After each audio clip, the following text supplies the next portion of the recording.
welcome back to Little Miss Lorraine. Today I have my January makes to show you. I can't believe we're at the end of January already. That just went so quickly. I managed to get quite a lot of sewing done during January, which was amazing. I didn't get heaps done during December, so I was a little bit bummed about that.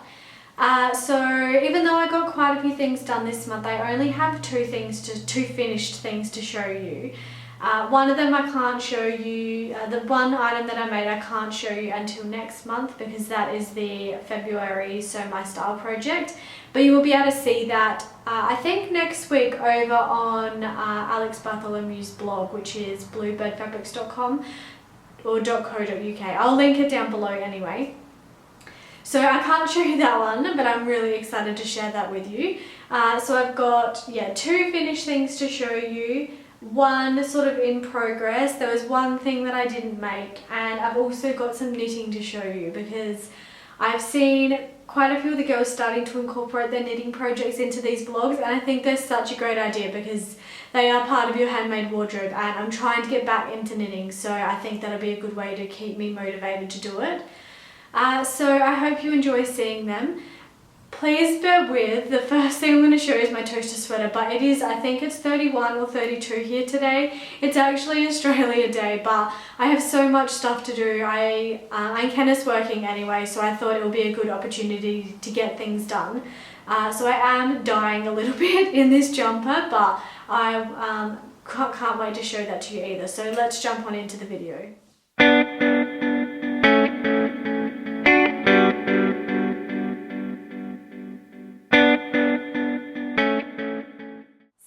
The first thing I have to show you is my toaster sweater. I'm so excited to finally be sharing this with you. So this was the first project for the Sew My Style project, and I have loved seeing everyone's variations of this. It looks so different depending on the fabric. There are two versions of the sweater. The first version has a high neckline and a long band, wide band down the bottom, and version 2, which is the one that I've made, has a self-faced neckline and a split sort of down the bottom with mitered corners. So I'm really happy with how this turned out. I have to admit I wasn't 100% sure how much I would like this pattern because it's not something I would have chosen personally myself, but now that I've sewn it, I'm so glad that I did because I really love it, and I definitely think I'm going to be adding more of these to my wardrobe. It was such an easy make, like honestly, like 2 hours max if that sewing, and yeah, it's just an absolutely amazing beginner's pattern, so I definitely recommend you try it out if you are a beginner. So here it is. I made mine out of a ribbed knit jersey, which isn't as stable as what the pattern calls for, and as you can see my neckline does collapse a little bit, but that doesn't really bother me. It's sort of like a cozy sweater, so I'm not too fussed about that. But apart from that, this fabric is absolutely gorgeous. It drapes beautifully, which is what you want in a pattern. I really love the self-faced neckline. I wasn't sure about it at first, but it was so easy to sew, and I think it looks really flattering. And then down the bottom, it has this little flap here, and it's got mitered corners, which I was very proud of. They look amazing. Just the way it's all finished off and the way it comes together is just so beautiful, and I think it's definitely going to become a staple in my wardrobe. The grey, like I said when I showed you my fabric for this project, grey is a colour I wear a lot in winter, and I think it would just go really nicely with jeans and leggings and that sort of thing. So I'm really excited to wear this one. So I cut, I think it was the extra small, which was the perfect size for me. The sleeves are the perfect length. Like, sleeves are usually too long on me, but these are perfect. I didn't have to tape them up any more than I would usually.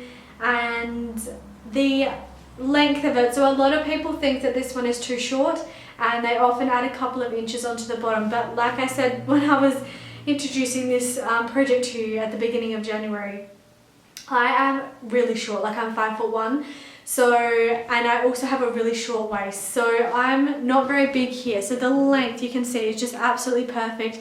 It hits me right at my hips, which is where I really like them to sit. It's not too short. and it's not too long, which is great. It's just, yeah, the perfect size. I didn't have to take it in at all. This, yeah, it's just absolutely perfect the way it is. I will have more photos of this up on the blog on Tuesday, along with like a full pattern review. So if you're interested, make sure you keep an eye out for that one.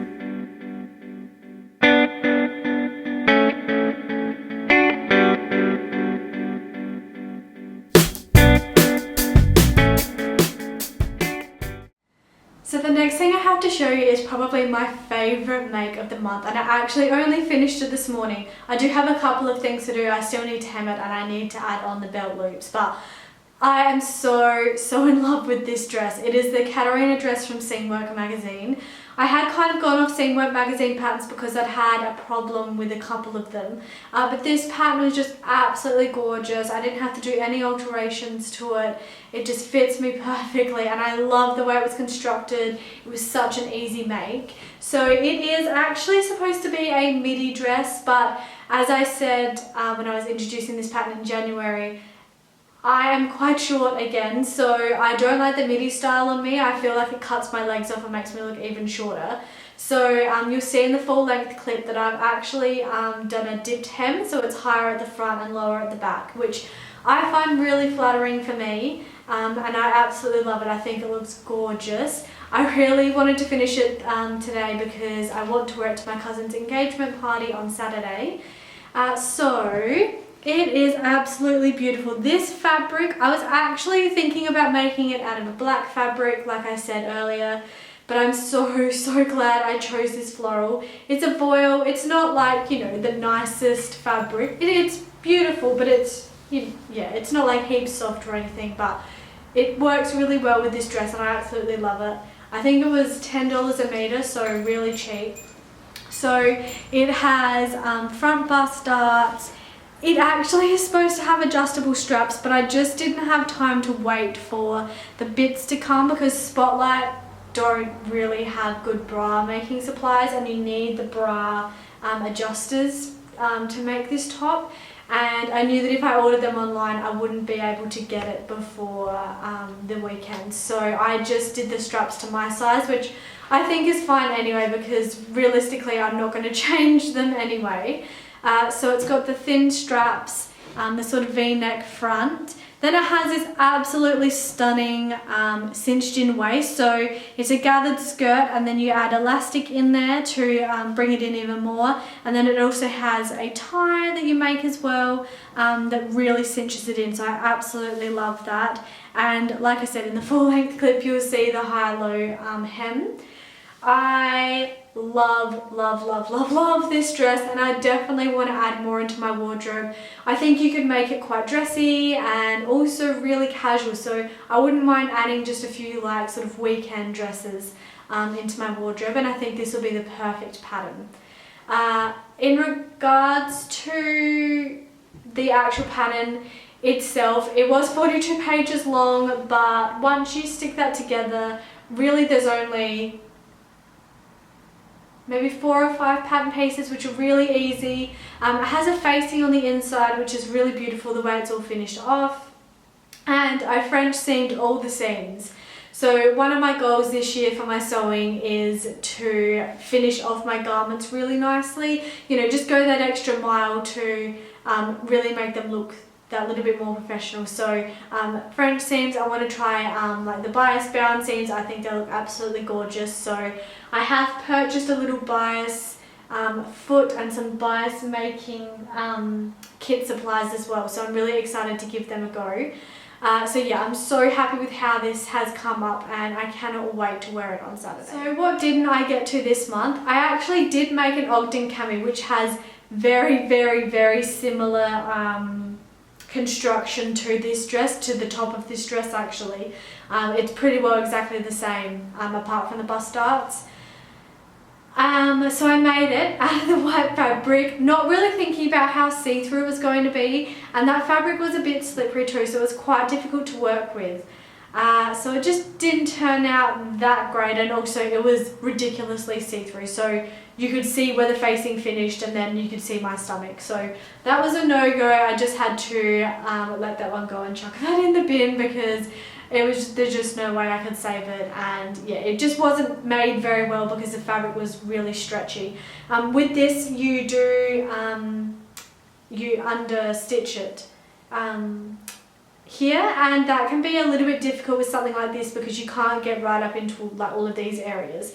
And so on that top, I didn't do it very well, and it was just frustrating me by the end. So I didn't get that one done, but I'm definitely keen to try some more Ogden camis. I've got some really pretty fabric that I want to give it a go in. In regards to the skirt, I have taken apart the dress and I have started repleating the skirt. So this is it here. It's obviously massive at the moment, but I'm repleating it, and I'm going to add an invisible zip into the side here as well. So I just haven't had a chance to sit down. There's just been a few projects like the Saunio cardigan that I really needed to get done before I finish this off. And also I was finishing my works in progress. So if you haven't already, make sure you go and check out my December/recent makes video because that has quite a few of my finished works in progress in there. So I definitely want to try and finish this one really early next month because, well, I'd love to finish it next week to wear it to a 21st we have next weekend, but I'm not sure I'm going to be able to get it done by then. So I might just end up wearing my little red dress to that one, I think, because I haven't actually worn it yet. So I might get this one maybe for March because I have another engagement party then. So I really am so excited to see this one in action though. So like I said at the beginning of this video, I want to incorporate some of my knitting projects into these videos. They are a big part of the handmade wardrobe, and I'm really bad at finishing them. I get bored halfway through, or something better comes along and I want to just give that a go. So this year I'm also making a pledge to finish my works in progress before I move on to new projects. So that means that I've got 2 knitting projects that I need to finish before I can start some other things. Who is that on Instagram? I'm really sorry, I can't remember. I will link it down below if I find her. But she's made this sort of, I don't know what you call them, the ones where you like knit them and then they button up here, which is so beautiful. And she's releasing that pattern in spring, I think. So I'm really excited because I want to give that one a go. So extra motivation to finish my knitting projects. So today I thought I'd do a little bit of like my progress for what I'm knitting at the moment and what I am knitting. So the first thing is a puff, whatever you want to call it, an ottoman. They are so cute and they're really popular. You can get them really cheaply from like Kmart, but the quality's not there and I can easily make one. So I have got it to the point where I can't do anything else to it until I get the filling, and I need to order that. So I haven't ordered that yet, so I can't finish this one yet, but this is it. It is so heavy. This is by far the biggest thing I've ever knit. It is made out of t-shirt yarn from Adelaide Hills Yarn Co. I'll link their shop down below. They have an amazing selection of products, and if you are in South Australia or Adelaide, their shipping time is really quick, so I definitely recommend them. So obviously t-shirt yarn is thicker and so it is heavier, and it is knit on 15mm needles as well, so it was a massive knit, but this is it so far. It looks nothing like an ottoman at the moment, but I promise once all of the stuffing gets in there, well, I'm hoping once all the stuffing gets in there it'll turn into a circle. So it's just got a stitch, they're just normal knitting, and I'm really excited about this. I love this colour. I think it's gunmetal grey, I think that's what it was called. So I'm really excited to see this one actually finished. So hopefully this stuff doesn't take too long to come when I order it. So I'm just sewing it up at the moment, and then I'll add the insert in. So you have to make like a little bag for the stuff to go in, just out of like a cheap home decor fabric. And yeah, I'm really excited to see that one. I might, if there's interest, some of these might be added as like a custom order option onto Little Miss Lorraine because I think they're just so beautiful. But yeah, it just depends if people like them or not. So my last knitting project for this month is a jumper, which I started oh my gosh, like, did I start it last year or was it the year before? Really bad. I'm really bad with my knitting. I apologise in advance. So I'm going to butcher the name. It's the Sun Dottier jumper by, I think it's Diane Wells. I'll put a little screen here of the picture so you can see what it looks like, and also I'll link to the pattern down below. So the jumper is absolutely gorgeous, and I've tried to do it in the similar colours to what she's done it in. It has the, is it called the colourway, where it has that at the top there, which is so gorgeous, like sort of that Wuscandi kind of look. So I have finished both the sleeves as far as I can up until this point, so they look like this. And what I really like about this jumper is that it is tight fitting. I do like bulkier sort of loose fitting jumpers, but for something like this I really wanted it to be quite tight fitting. So actually I'll show you this one. So one sleeve and two sleeves. So I've actually got these on stitch holders. I need to get some more. So yeah, it's just really it's just knitting, just plain knitting. And when you knit in the round or on double pointed needles, I had to do double pointed needles for these, it just does the knit stitches of what you'd usually get if you did knit and purl on a straight needle. So I'm really happy with how they have turned out. And I'm currently on the bodice, and one of the reasons that I got bored of this pattern is because you're literally just like knitting for rows and rows and rows and rows. But I've kind of found it really peaceful at night time doing this now, so I'm definitely back into it again. So I've done that much of the bodice. So I've got a few more rows to go yet. I think it has to be 14 inches. And then I have to start the colourway. So I've never knitted anything with a colourway before. So when you knit a colourway, I think it's called a colourway. Is it Fair Isle knitting or something like that? You actually use a chart as opposed to using stitches, so it doesn't say like knit 1 and then knit 3 in this colour. It's like, it kind of depends on what size you're doing and how many stitches you have, and you just work it according to the chart. So I've never done anything like that before, so I might, I'm not going to do a practice. I'm really bad. I don't make muslins or toils, and I don't do swatches when I knit, which I know is really bad, but I just can't be bothered. So yeah, I'm excited to give that a go, but I'm a little bit nervous about that section of it. Because I hope it doesn't kind of ruin my good work. So anyway, I'm really excited about that, and I know I'm knitting in January and it's hot in Australia, but if I don't knit it now, I'm not going to be able to wear it for winter. So they're the two things that are currently on my needles, so I'm really excited to get them finished. I'm hoping the jumper should be finished maybe by the end of next month, hopefully, if I can knit every night. So we'll see how we go. Thank you so much for watching this week's video. I hope you've enjoyed seeing my makes and also my knitting. Please let me know if you like the knitting and if you knit, because I think that's, that's a whole nother community obviously as well. But I think it's nice to have lots of crafty things happening in your life. I don't get sick of sewing because I have other things that I can do when I'm bored of it. So I think that's really good to have a few hobbies there. Make sure you look out for blog posts on all of these items where I'll have full pattern reviews. So like I said, the toaster sweater will be up on Tuesday and the others will be up after that. If you have any video suggestions or anything you'd like to see, please let me know in the comments below. As always, if you liked this video, please give it a thumbs up and also subscribe if you haven't already, and I'll see you in my next video. Bye!